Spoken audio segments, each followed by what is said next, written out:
ನಾವು glass bridge ಎಲ್ಲ ನೋಡ್ಕೊಂಡು ಬಂದಂಥ ಜಾಗ ಬಂದು ಸೂಚಿಪುರಂ ಅಂತ ಹೇಳಿ, ಇಲ್ಲೂ ಕೂಡ ವಾಟರ್ ಫಾಲ್ಸ್ ಇದೆ. ಇಲ್ಲೂ ಕೂಡ ನೋಡ್ಕೊಂಡು ಹೋಗೋಣ ಅಂತ ಬಂದ್ವಿ.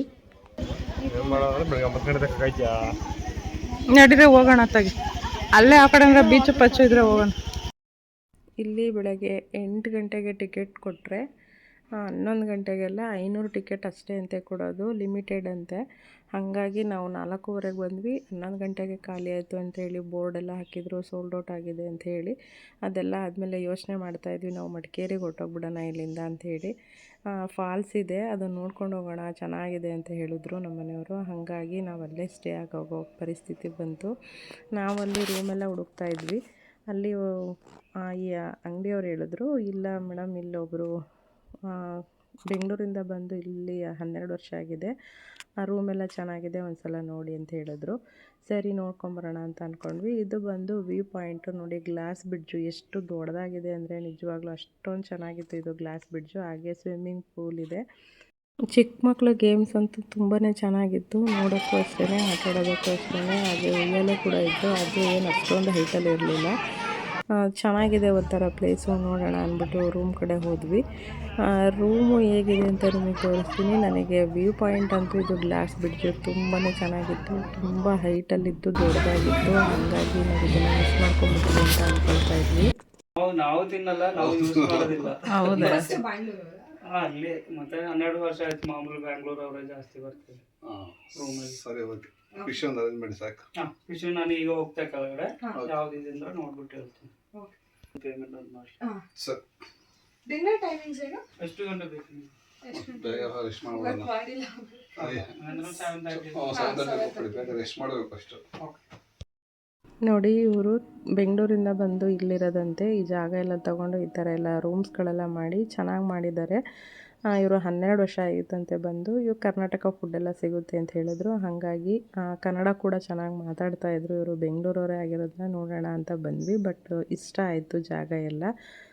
ತಿಂದು ನಮಗೆ ಬೇಜಾರಾಗಿ ಹೋಗಿದೆ. ಖಾರ ಐಟಮ್ ಏನಾರ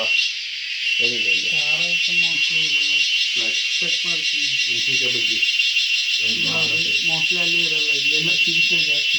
ಹೌದಾ?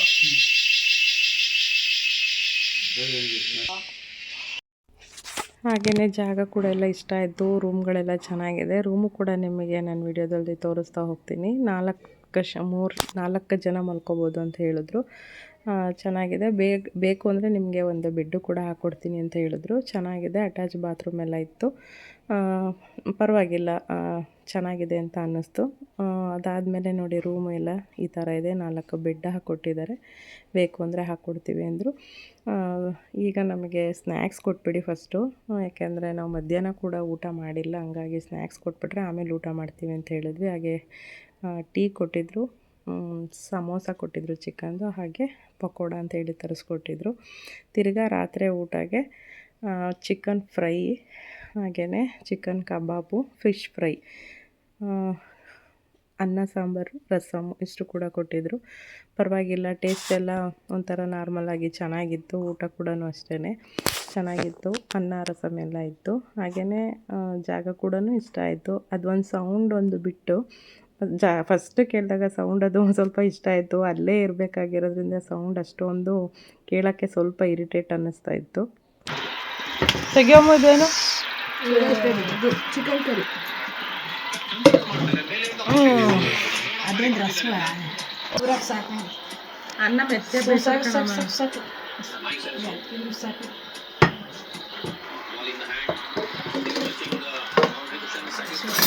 ಅದೇನು ರಸ ಹಾಕಿ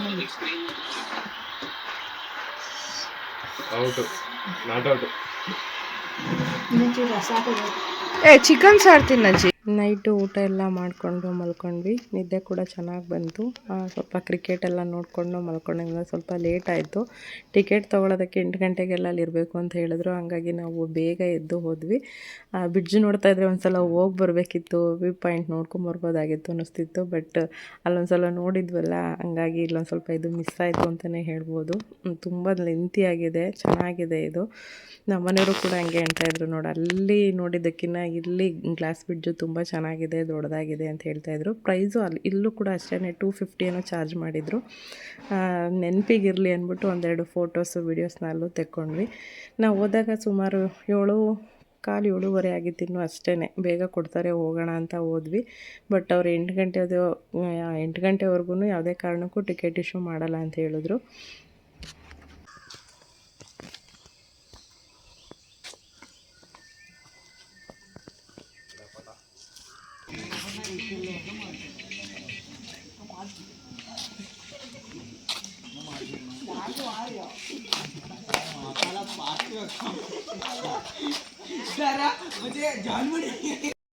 ಎಲ್ಲೋ ಕೂಡ ವರ್ಕರ್ಸ್ ಎಲ್ಲ ಬೇಗ ಬೇಗ ಬಂದು ಎಷ್ಟು ಚೆನ್ನಾಗಿ ಅಲ್ಲಿ ಒಂದು ಚೂರು ಗಲೀಜಿಲ್ದಂಗೆ ಎಷ್ಟು ನೀಟಾಗಿ ಕೆಲಸ ಮಾಡ್ತಾಯಿದ್ರು ಗೊತ್ತಾ. ತುಂಬಾ ಇಷ್ಟ ಆಯಿತು.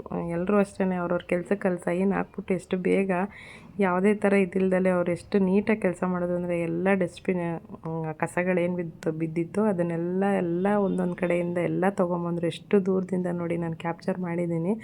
ಅಲ್ಲಿಂದ ಹೋಗಿ ಒಂದು ಕವರ್ ತೊಗೊಂಡು, ಒಂದು ಚಿಕ್ಕ cover, juice packet, chocolate cover ಇದ್ದರೂ ಅಷ್ಟೇ ಎಲ್ಲ ಎತ್ಕೊಂಬಂದ್ಬಿಡೋರು. ಅದು ನೋಡಿ ಎಷ್ಟು ನೀಟಾಗಿ ಕೆಲಸ ಮಾಡ್ತಾರೆ ನೋಡಿ ಇವರೆಲ್ಲ ಅಂತ ಅಂದ್ಕೊಳ್ತಾ ಇದ್ವಿ. ನಾವು ಹೋದಾಗ ಜನಗಳಷ್ಟು ಇರಲಿಲ್ಲ. ನಾನು ನಮ್ಮ ಮನೆಯವರು, ನನ್ನ ಮಗ ಅಷ್ಟೇ ಜನ ಹೋಗಿದ್ದು 7:30 ಅದಾದಮೇಲಂತೂ ಸಿಕ್ಕಾಬಟ್ಟೆ ಜನ ಬಂದರು. ಕಾರು, ಟಿ ಹೀಗೆ ಎಲ್ಲ ಬರ್ತಾನೆ ಇದ್ದರು. ಟಿಕೆಟು ಕೂಡ ಕೊಟ್ಟರು. ಇಲ್ಲಿ ಒಬ್ಬರಿಗೆ 150 ಏನೋ ಚಾರ್ಜ್ ಮಾಡಿದ್ದಾರೆ. ಆಮೇಲೆ ಇಲ್ಲಿ ಇನ್ನೊಂದು ವಿಷಯ ಏನು ಅಂದರೆ, ಕ್ಯಾಶ್ ಇಲ್ಲ, ಎಲ್ಲ ಆನ್ಲೈನ್ ಪೇಮೆಂಟ್ ಅಂತ ಹೇಳಿದ್ರು. ನಾವು ವೈಟ್ ಟಿಕೆಟು ನಾವು ಇವಾಗ ತೊಗೊಂಡು ಸೀದಾ ಅಲ್ಲಿ ನಾವೇನು ರೂಮ್ ಮಾಡಿದ್ವಿ ಅಲ್ಲಿಗೆ ಹೋಗ್ತಾಯಿದ್ದೀವಿ. ಯಾಕೆಂದರೆ ಫಸ್ಟು ತಿಂಡಿ ತಿನ್ಕೊಂಬಿಡೋಣ, ಆಮೇಲೆ ಆಟಾಡೋದಕ್ಕೆ ಸರಿ ಹೋಗುತ್ತೆ ಅಂತ ಹೇಳಿ ಫಸ್ಟು ತಿಂಡಿಗೆ ಬಂದ್ವಿ. ನಮ್ಮ ಕರ್ನಾಟಕದ್ದು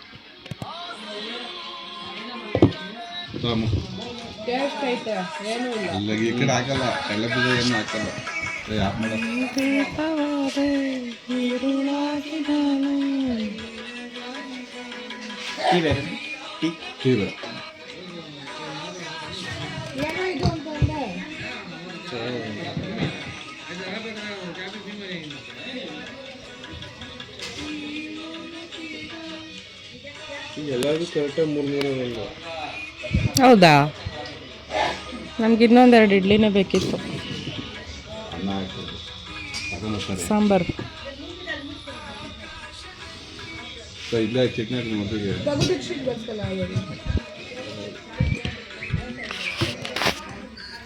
ಸಾಕು ಸಾಕು ಸಾಕು ಸಾಕು ಸಾಕು.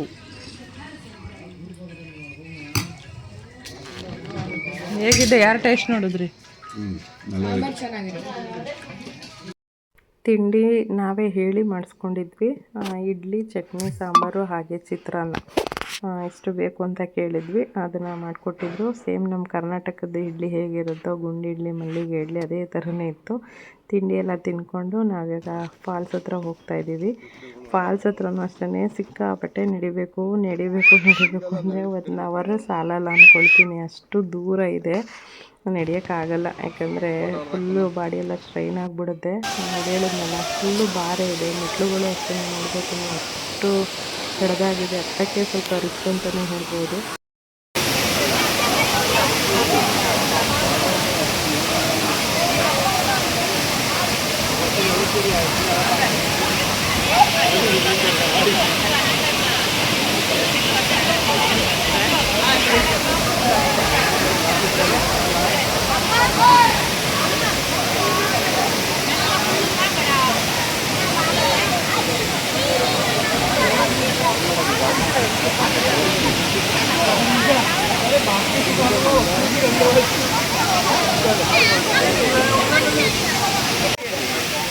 ಅಜ್ಜಿ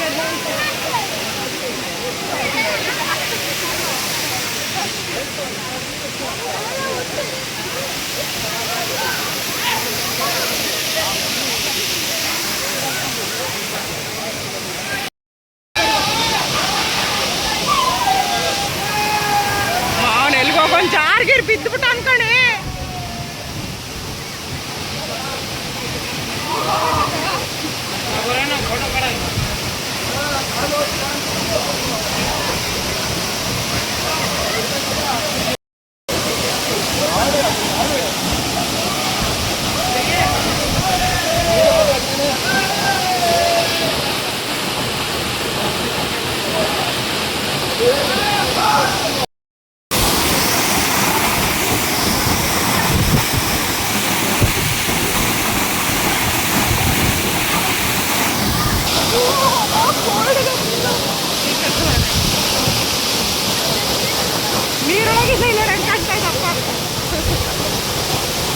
ಫಾಲ್ಸಲ್ಲಿ ಆಡಲೇಬೇಕು ಅಂತ ಹೇಳಿ ನಮ್ಮ ಮನೆಯವರು ಇಲ್ಲ ಬೆಳಗ್ಗೆ ಎದ್ದು ನೋಡ್ಕೊಂಡು ಹೋಗಲೇಬೇಕು ಅಂತ ಹೇಳಿದ್ರು. ನಿಜವಾಗ್ಲೂ ಫಾಲ್ಸ್ ನೋಡಿದ ತಕ್ಷಣ ಇನ್ನೂ ಒಂಥರ ಖುಷಿಯಾಗೋಯ್ತು. ನಾವು ನಡ್ಕೊಂಡು ಬಂದಿದ್ದೆಲ್ಲ ಅಲ್ಲಿ ಮರ್ತೇ ಹೋಗ್ಬಿಡ್ತು. ಫಾಲ್ಸು ಕಡಿಮೆ ನೀರು ಹರಿತಾ ಇದೆ, ಬಟ್ ಕಡಿಮೆ ನೀರಿರೋದ್ರಿಂದ ನಾವು ಅಲ್ಲಿ ಏನು ನೀರು ಬೀಳ್ತಾ ಇದೆ ಅಲ್ಲಿ ತನಕ ಹೋಗೋಕ್ಕೆ ಚಾನ್ಸ್ ಇತ್ತು ಅಂತಲೇ ಹೇಳ್ಬೋದು. ಬೇರೆ ಕಡೆ ಎಲ್ಲ ನೀರು ಜೋರಾಗಿ ಹರಿತಾ ಇದ್ದರೆ ನಿಜವಾಗ್ಲೂ ಅಷ್ಟು ಹತ್ರ ಹೋಗೋಕ್ಕಾಗ್ತಾ ಇರಲಿಲ್ಲ. ಚೆನ್ನಾಗಿತ್ತು. ಫಸ್ಟು ಮನೆಯವರು ಮತ್ತು ಮಗ ಹೋದ ಆಡೋಕ್ಕೆ. ಆಮೇಲೆ ಮಗಳನ್ನ ಕರೆದ್ರು, ಅವಳು ಹೋದ್ಲು. ನನ್ನನ್ನು ಕರೆದ್ರು. ನನಗೆ ನಿಜ ನೀರಂದರೆ ಭಯ ಆಗ್ತಾಯಿತ್ತು. ಯಾಕೋ ಗೊತ್ತಿಲ್ಲ, ನೀರು ನೋಡಿಬಿಟ್ರೆ ಸಾಕು ನನಗೆ ತಲೆ ಸುತ್ತದಂಗೆ ಆಗುತ್ತೆ, ಭಯ ಅನಿಸುತ್ತೆ. ಅದಕ್ಕೆ ನಾನು ಹೋಗಿರಲಿಲ್ಲ. ಅವ್ರು ಹೋಗಲಿ, ಅವ್ರು ಆಟ ಆಡೋದನ್ನೇ ವೀಡಿಯೋ ಮಾಡ್ಕೊಳ್ಳೋಣ ಅಂತ ಕೂತೇ ಇದ್ದೆ. ಆಮೇಲೆ ನಮ್ಮ ಮನೆಯವರು ಮಗ ಸಿಕ್ಕಾಬಟ್ಟೆ ಬಲವಂತ ಮಾಡಿದ್ರು. ನಮ್ಮ ಮನೆಯವ್ರು ಏನಾಗಲ್ಲ ಬಾ, ಆಳ ಇಲ್ಲ ಬಾ ಅಂತ ಅಂದರು. ಅದು ಆಳ ಎಷ್ಟಿದೆ ಅಂದರೆ ನನ್ನ ಕುತ್ತಿಗೆ ಅಂದರೆ ಕಿವಿ ಹತ್ರಕ್ಕೆ ಫುಲ್ಲು ನೀರು ಮುಚ್ಕೊಂಡ್ಬಿಡುತ್ತೆ. ನಾನು ಸ್ವಲ್ಪ ಮಂಡಿ ಎತ್ತಿದ್ದೆ, ಹಂಗಾಗಿ ಅದು ಅಷ್ಟು ಆಳ ಅನ್ನಿಸ್ತಿರ್ಲಿಲ್ಲ ನನಗೆ. ಅದೇನೋಪ್ಪ ಹೋಗಬೇಕು ಅಂತ ಅನ್ನಿಸ್ತಾನೆ ಇಲ್ಲ, ನೀವು ಹೋಗಿ ಆಟ ಆಡ್ಕೊಳ್ಳಿ ಅಂತ ಎಂತನೇ ಇದ್ದೆ. ನಮ್ಮ ಮನೆಯವರಿಲ್ಲ ಬಾ ಬಾ ಅಂತ ಹೇಳಿ ಬಲವಂತ ಮಾಡಿ ಕರ್ಕೊಂಡು ಹೋದರು. ನಿಜವಾಗ್ಲೂ ಅದು ನಮ್ಮ ಮಗಳು ಬೇರೆ ವೀಡಿಯೋ ಬೇರೆ ಮಾಡಿಬಿಟ್ಟಿದ್ದಾಳೆ. ಕೂಗಾಡ್ಬಿಟ್ಟಿದ್ದೀನಿ, ಕಿರ್ಚಾಡ್ಬಿಟ್ಟಿದ್ದೀನಿ.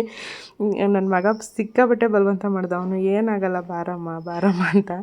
ಬಟ್ ನಾನು ಹೋಗಿರಲಿಲ್ಲ, ಅಲ್ಲೇ ವೀಡಿಯೋ ಮಾಡ್ಕೊಂಡೇ ಕೂತಿದ್ದೆ. ಆಮೇಲೆ ಹೋದೆ.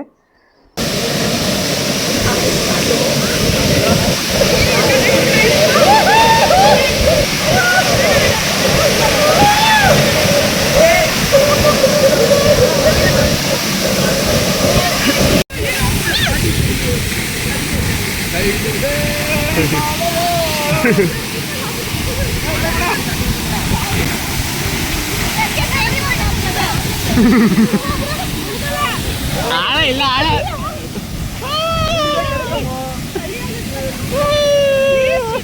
ನೋಡಿ ನೋಡಿ.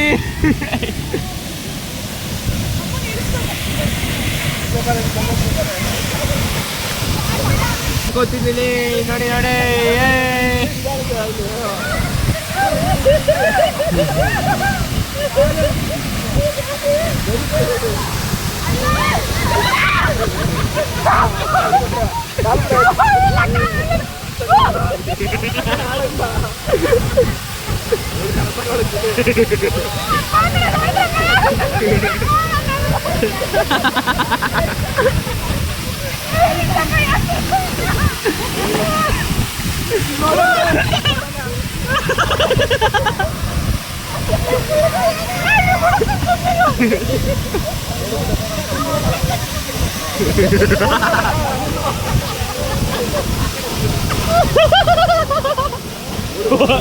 ಮುಳುಗೋದ್ರೆ ಮಕ್ಕಳಿಗೆ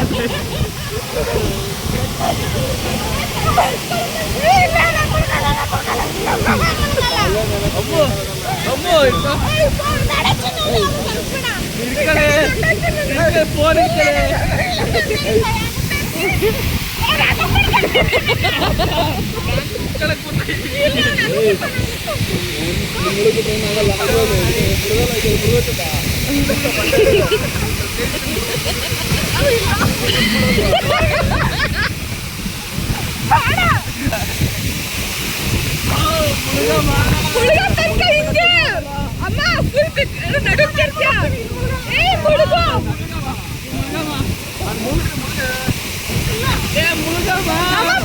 ನಿಜ ಏನು ಆಗಲ್ಲ. ನಾನು ಹಂಗೆ ಆಡಿದ್ದು, ತಲೆ ನೆಂದಿಲ್ಲ.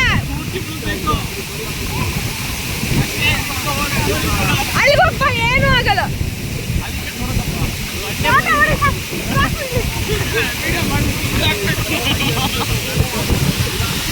ನೀನು ರಿಯಾಕ್ಷನ್ ವಿಡಿಯೋ ಹಾಕ್ತೀವಿ. ಏನು ಅವತ್ತು ಹೇಳ್ತಿದ್ದೆ, ಮೌನ ಮರ್ಯಾದೆ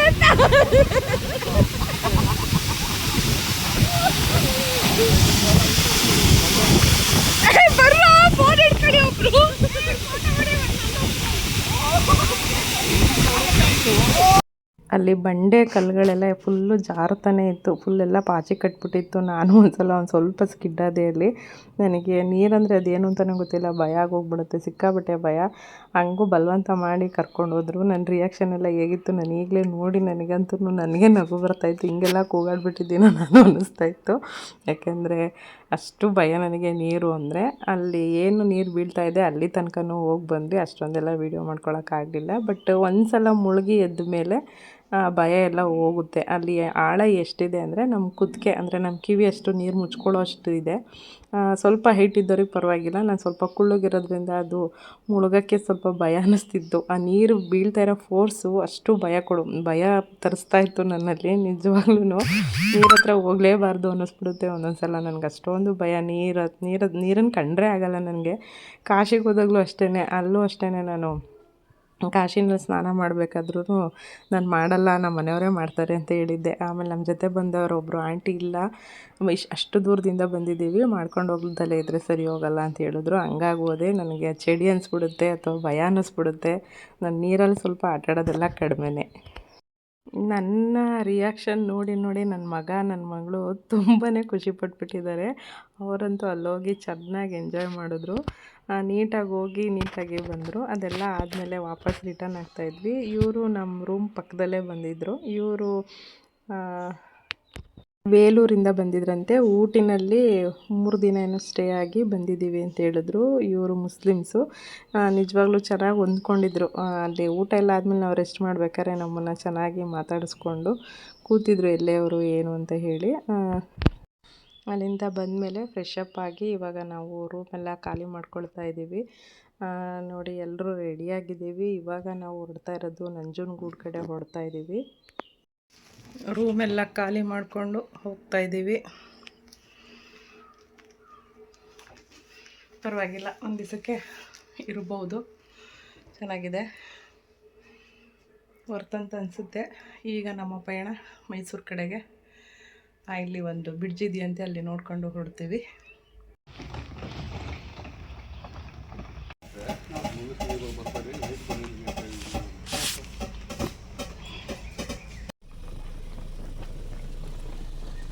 ಸಾಕ್ಬಿಡು.